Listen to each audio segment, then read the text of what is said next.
Comment un truc aussi petit et discret que cela peut-il totalement révolutionner l'utilisation de ça? Il s'agit de la GoPro Hero 9 Black. Salut à tous et bienvenue sur Clubic. On a testé cette semaine pour vous le fameux module d'objectif max, le Max Lens Mode, l'un des modules qui vient se greffer à la petite caméra d'action du constructeur GoPro. Est-ce que ça vaut le coup? Est-ce que c'est juste un simple gadget ou vraiment l'accessoire ultime pour les créateurs de contenu? On va voir ça ensemble.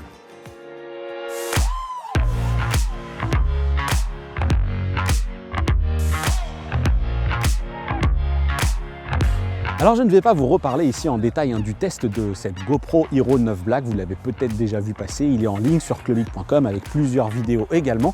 Ici, on va se focaliser sur ce module d'objectif max, le fameux Max Lens Mode, donc, qui apporte vraiment de toutes nouvelles fonctions, enfin une toute nouvelle stabilisation à la caméra.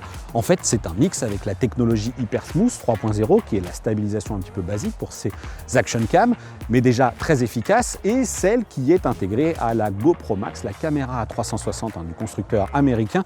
Et regardez, je vais tout simplement étendre la perche et sans plus attendre, je vais vous quitter ici pour vous parler cette fois-ci sur la caméra. Et regardez, vous pouvez le voir, je fais tourner la caméra sur elle-même, l'objectif tête en bas sur le côté. Et vraiment, vous n'avez plus du tout à vous préoccuper du cadrage. La stabilisation est impressionnante, l'image reste droite. L'intérêt, il est évident, c'est un intérêt pour le montage, puisque vraiment, l'image restera systématiquement droite. Et puis, pour le tournage aussi, vous n'aurez absolument pas à vous demander. Vous pourrez vraiment réaliser des plans comme ceci, tout en tournant autour de vous, montant, et voilà. Donc, on a vraiment une grande souplesse d'utilisation. On ne se préoccupe plus de rien. La stabilisation de base sur la GoPro Hero 9 Black elle est déjà excellente. Et bien là, on monte encore d'un cran. C'est vraiment saisissant. Alors, on peut se rapprocher, mais il faudra faire attention parce qu'on a évidemment peut-être un petit peu plus de déformation optique. On a différents angles de vue, etc.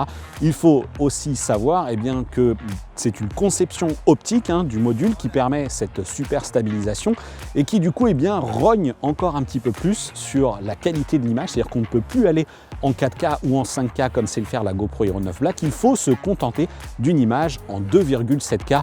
Mais quand même, quitte à étirer un petit peu tout ça au montage, on doit avoir quand même un très beau rendu. J'en profite aussi évidemment pour vous dire que là on est sur une lumière qui est un coucher de soleil qui commence à tomber un petit peu et donc ça vous permet de vous faire une idée aussi de l'impact sur la qualité de la caméra, parce que moi j'ai pu noter, et ça vous pourrez le retrouver sur clubic.com, qu'il y a quand même une perte de qualité aussi bien en soirée pour la vidéo que pour les photos en basse lumière.